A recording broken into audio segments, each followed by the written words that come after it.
Assalamualaikum warahmatullahi wabarakatuh. Pada kesempatan kali ini kita akan melanjutkan kuliah statistika dengan topik pembahasan tentang penyajian data. Apa yang akan kita pelajari pada perkuliahan kali ini itu dimulai dengan menyajikan data dalam bentuk tabel, lalu dilanjutkan dengan melanjutkan data dalam bentuk diagram dan grafik. Diagram dan grafik ini terbagi menjadi berbagai jenis. Di antaranya yang akan kita bahas adalah tentang diagram batang, diagram garis, diagram lingkaran, histogram dan poligon, ogif, diagram lambang, dan kurva.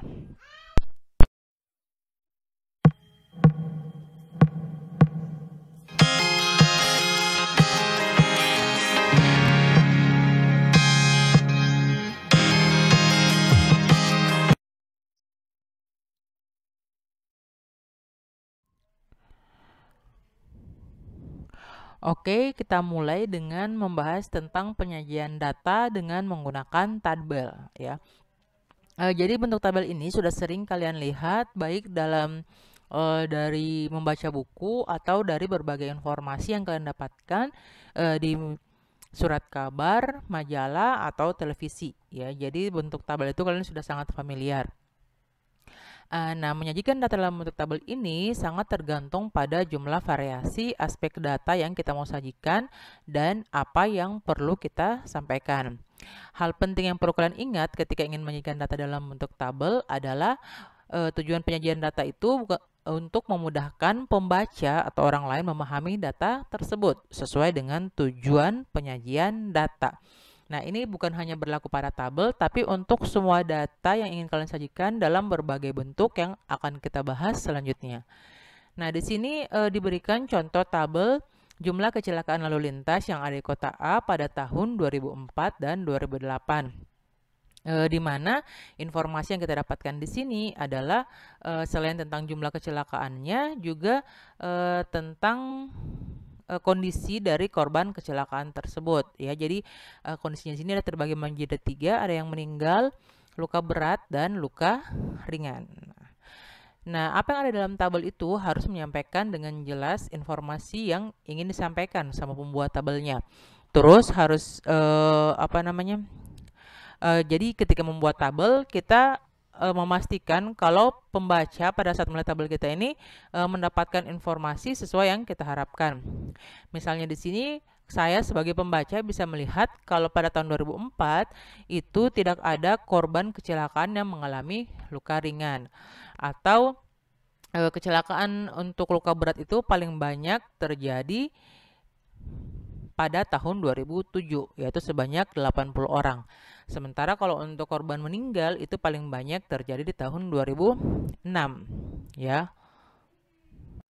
Selain itu, dari tabel ini juga kita bisa membandingkan data korban kecelakaan dari tahun ke tahun. Nah, untuk mempermudah pembacaan tabel, data juga itu bisa disajikan dalam berbagai bentuk lain seperti diagram dan grafik yang akan kita bahas selanjutnya. Selanjutnya dari tabel kita maju ke pembahasan tentang diagram ya. Jadi diagram pertama di sini yang saya perkenalkan itu adalah diagram batang. Oke, kenapa disebut diagram batang? Karena ketika digambarkan modelnya seperti batang-batangan seperti batangan ini ya, berbentuk persegi panjang. Nah, ini informasi yang ada pada diagram batang ini dia menggunakan data pada tabel sebelumnya tentang jumlah kecelakaan. Untuk diagram batang yang pertama ini di sini saya menyajikan informasi untuk jumlah korban meninggal. Makanya di sini hanya satu diagram batangnya ya. Jadi di sini berbeda. Kita bisa lihat jumlah korban meninggal pada tahun 2004 sampai tahun 2008 di kota A tadi ya. Nah, pada saat kita membuat tabel itu, kita juga harus memastikan kalau informasi yang dilihat oleh pembaca tabelnya itu sesuai dengan yang kita harapkan. Nah, sekarang kalau kalian perhatikan informasi apa yang bisa kalian dapatkan dalam tabel dalam diagram ini. Kita lihat ya. Di antaranya informasinya itu yang pertama, jumlah korban meninggal karena kecelakaan lalu lintas itu tertinggi terjadi pada tahun 2006. Di sini kelihatan dari diagram batang yang paling tinggi itu ada pada tahun 2006. Yang berikutnya, jumlah korban meninggal karena kecelakaan lintas terendah terjadi pada tahun 2004. Ya, di sini kelihatan pada tahun 2004 diagram batangnya paling rendah. Yang berikutnya, pada tahun 2007 jumlah korban meninggal berkurang dibanding tahun sebelumnya. Di sini juga kelihatan kalau dari tahun 2006 ke tahun 2007 itu diagram batangnya dia jadi mengecil atau menurun ya, sehingga kita tahu kalau ada pengurangan korban meninggal. Bentuk lain atau bentuk lanjutan dari diagram batang sebelumnya tadi itu ada pada diagram batang ini. Jadi diagram batang ini dia mengakomodir semua informasi yang ada pada tabel ya. Jadi di sini sudah dikelihatan ada korban meninggal, ada korban luka berat, dan ada korban luka ringan. Jadi informasi yang kelihatan itu lebih banyak dibandingkan diagram yang sebelumnya. Dari sini kita bisa mengetahui kalau jumlah kecelakaan dengan korban luka berat paling banyak itu di tahun 2007 ya. Luka berat itu yang warna orange, dan kelihatan kalau diagram batang yang warna orange paling tinggi itu di tahun 2007. Begitu juga dengan luka ringannya. Luka ringan yang warna abu-abu dia juga paling tinggi pada tahun 2007. Selanjutnya, jumlah kecelakaan dengan korban meninggal terjadi paling banyak di tahun 2006. Ya, ini sama seperti informasi yang kita dapatkan di tahun sebelumnya.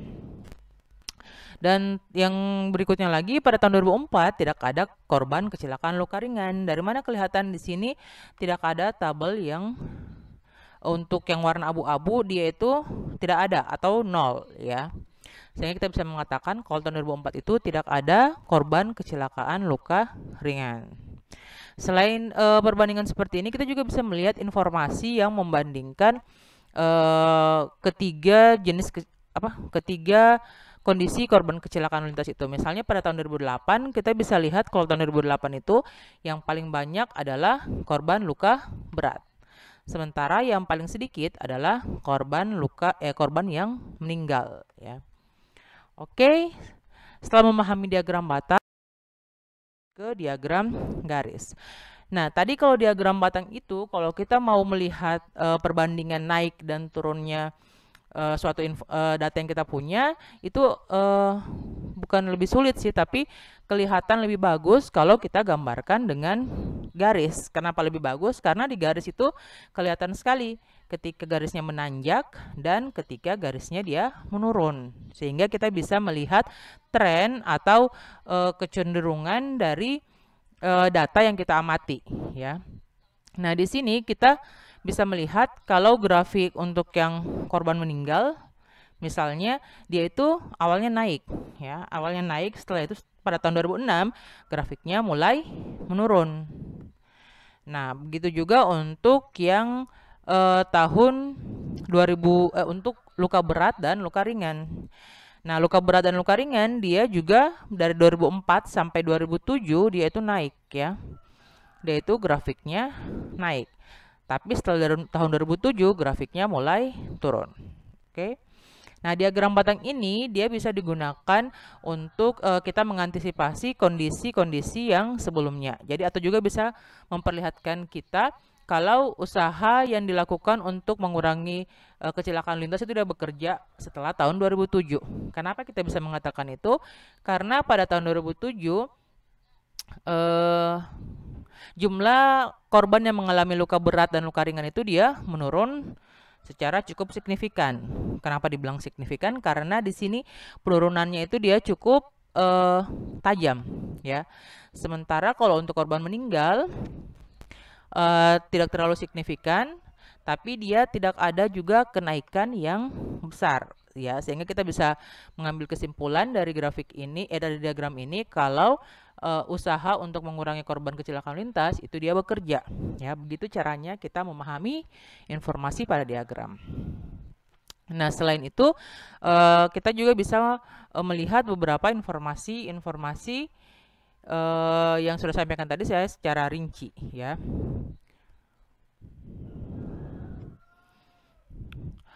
Oke, kita lanjutkan ke diagram lingkaran ya. Jadi diagram lingkaran ini kalau misalnya kita mau lihat perbandingan informasi itu dalam bentuk besaran ya. Kan biasanya kita itu kalau sesuatu yang berbentuk lingkaran dari semenjak sekolah dasar kita diajarkan kalau kita lihat sesuatu berbentuk lingkaran terus bagi-bagi, kita akan lebih jelas melihat bagian mana yang lebih besar dibandingkan bagian yang lain ya. Nah, untuk diagram lingkaran itu sendiri dia dibagi ke dalam juring atau sektor-sektor untuk menunjukkan data yang mau disajikan. Jadi karena mau dibagi menjadi sektor-sektor, bagian ini harus terlebih dahulu dirubah ke dalam bentuk derajat. Ya, bagaimana caranya mengubah bentuk derajat? Dengan cara menghubungkan setiap frekuensi atau jumlah pada sektor dengan besar sudut satu putaran penuh atau sama dengan 360 derajat. Selanjutnya, setelah sudah dibagi besaran-besarannya, informasi yang disampaikan dalam diagram lingkaran itu dia dinyatakan dalam bentuk persentase ya. Nah, karena dalam bentuk persentase ini kita bisa mengatakan kalau diagram lingkaran itu disusun berdasarkan sebaran dari distribusi relatif. Ini frekuensi distribusi sebaran dari distribusi frekuensi relatif yang kita sudah bahas pada perkuliahan sebelumnya. Kita lihat ya caranya untuk menentukan besar sektor dan persentasenya. Nah, misalnya ini kita mau membandingkan jumlah korban kecelakaan pada tahun 2008 ya, pada tahun 2008 di tabel sebelumnya tadi.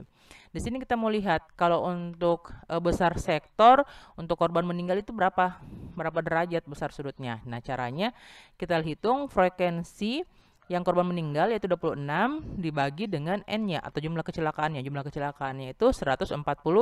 26 bagi 145 lalu dikali 360 derajat. Diperoleh hasilnya itu 64,55 derajat. Lalu untuk yang luka berat caranya sama juga. Jadi frekuensi dari luka berat 75 dibagi frekuensi total atau N-nya 145 baru dikali 360 derajat dan didapatkan 186,21. Sama juga dengan cara yang sama diperoleh besar sektor untuk luka ringan itu sudutnya adalah 109,24 derajat. Nah, setelah itu informasi yang disampaikan yang kelihatan di dalam diagram lingkaran itu dituliskan dalam bentuk persen. Bagaimana cara cari persennya? Jadi caranya hampir sama dengan mencari besar sektor ya. Kalau tadi di besar sektor kalian harus kali 360, untuk persentase itu dikali dengan 100% ya. Caranya sama, kita bagi misalnya untuk yang meninggal itu dibagi frekuensi korban yang meninggal 26 dibagi jumlah total atau N 145 baru dikali 100. Itu didapatkan kalau jumlah korban kecelakaan yang meninggal pada tahun 2008 itu sebanyak 17,93%. Dengan cara yang sama kita dapatkan kalau luka berat itu 75 bagi 145 kali 100 dan menghasilkan korban yang luka berat 51,72%. Dan yang luka ringan 30,34%. Nah, selanjutnya kita akan lihat bagaimana bentuk diagram lingkarannya. Nah, data yang kita dapatkan tadi disajikan ke dalam bentuk diagram lingkaran, modelnya seperti ini ya. Nah, jadi biasanya diagram lingkaran itu bentuk persennya itu sudah dibulatkan ya. Ini sudah jadi 30%, kan tadi kita lihat di datanya itu ada koma-komanya ya. Ini sudah jadi 18%. Biasanya untuk efisiensi yang disajikan dalam diagramnya itu yang sudah dibulatkan. Ini sudah jadi 52%. Jadi sini kelihatan kalau yang luka berat itu 52% dan paling banyak. Kenapa dikatakan paling banyak? Selain kita lihat persennya, kita bisa melihat besar juring atau sektor yang terbentuk ya. Paling besar itu untuk luka berat, sementara yang paling kecil, sektor yang paling kecil adalah sektor dari korban kecelakaan yang meninggal. Nah, yang di tengah-tengah itu yang diantara jumlah meninggal dan luka berat adalah yang luka ringan, yang mana sebanyak 30%. Nah, setelah membahas tentang diagram batang sampai diagram lingkaran, kita lanjut ke membahas histogram dan poligon. Nah, tapi sebelum itu kita lihat dulu informasi apa yang didapatkan dari diagram lingkaran ini ya. Ini informasinya tadi sudah saya jelaskan. Yang pertama itu jumlah korban kecelakaan mayoritas mengalami luka berat. Terus jumlah korban kecelakaan yang meninggal lebih sedikit dibandingkan dengan yang mengalami luka berat dan luka. Kita beralih ke histogram dan poligon. Nah, sebenarnya histogram dan poligon ini adalah bentuk dari diagram batang dan diagram garis. Hanya dia sumber datanya itu dia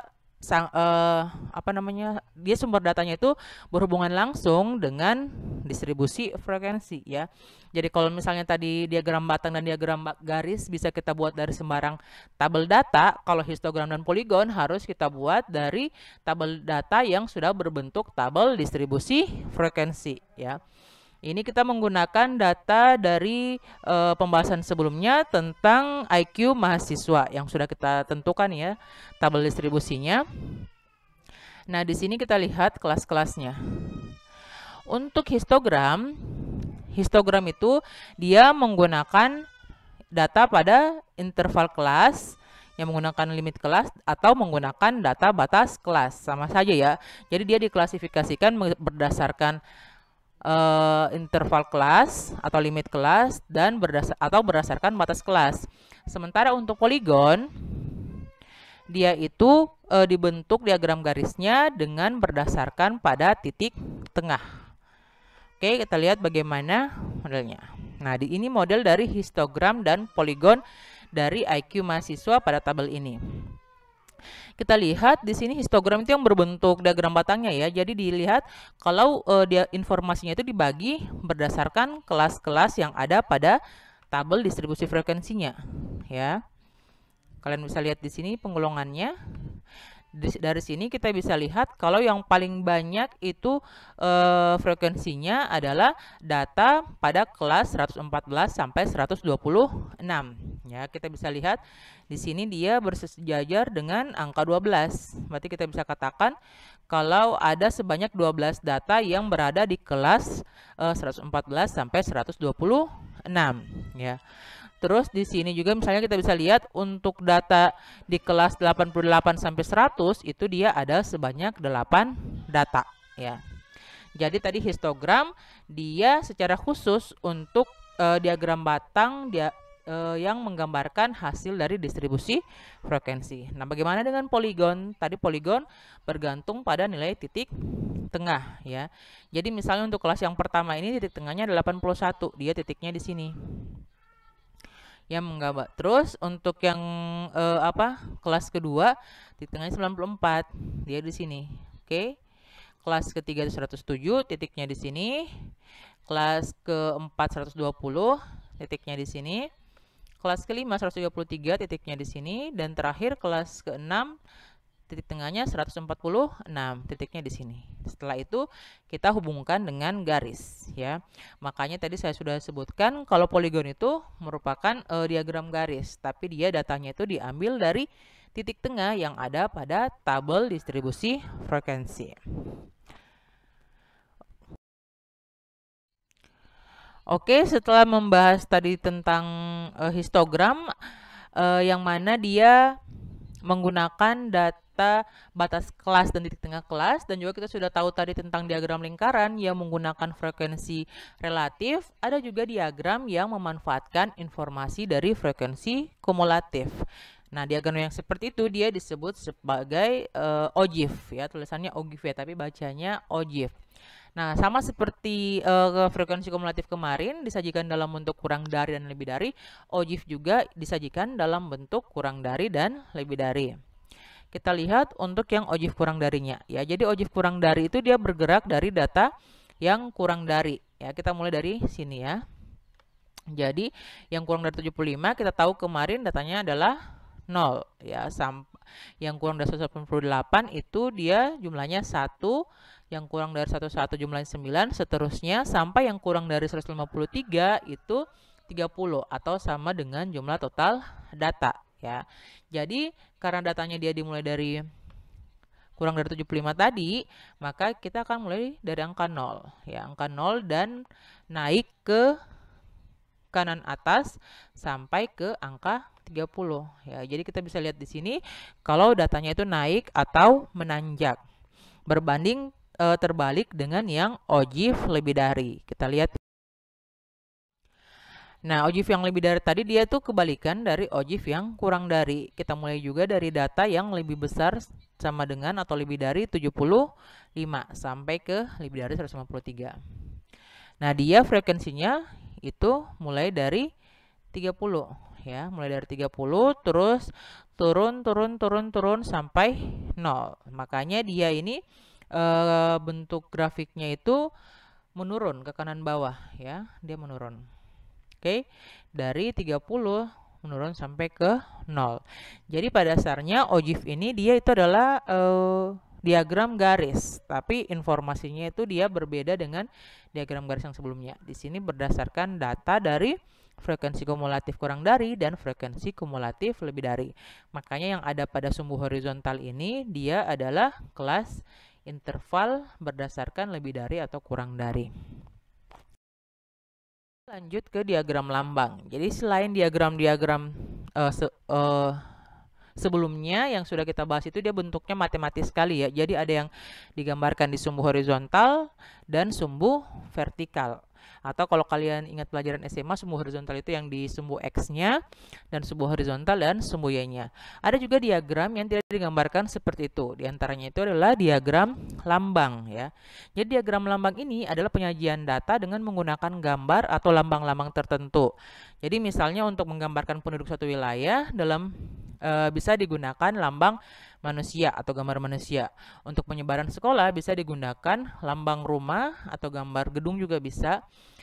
Nah, diagram lambang ini biasanya satu lambang atau satu gambar itu mewakili sejumlah data tertentu ya. Jadi jarang diagram lambang yang satu gambar mewakili satu data karena itu akan istilahnya tidak efisien karena akan misalnya kita mau gambarkan 1000 data, masa mau digambarkan diwakili oleh 1000 lambang, itu artinya tidak efisien dan tidak menjawab tujuan penyajian data yang mudah dimengerti ya. Makanya biasanya untuk satu dia mewakili sejumlah data tertentu. Misalnya satu gambar orang atau gambar manusia itu dia mewakili 1000 penduduk. Terus satu gambar sekolah dia mewakili 10 sekolah dan seterusnya. Kita lihat di sini contohnya seperti ini ya. Ini ada diagram penyebaran penduduk suatu wilayah ya dengan keterangan setiap satu gambar kepala itu dia mewakili 1000 jumlah penduduk. Selain diagram tadi kita juga punya yang namanya kurva ya. Jadi kalau misalnya gambar sebuah poligon atau diagram garis itu diperhalus pada sudut-sudut tertentu, maka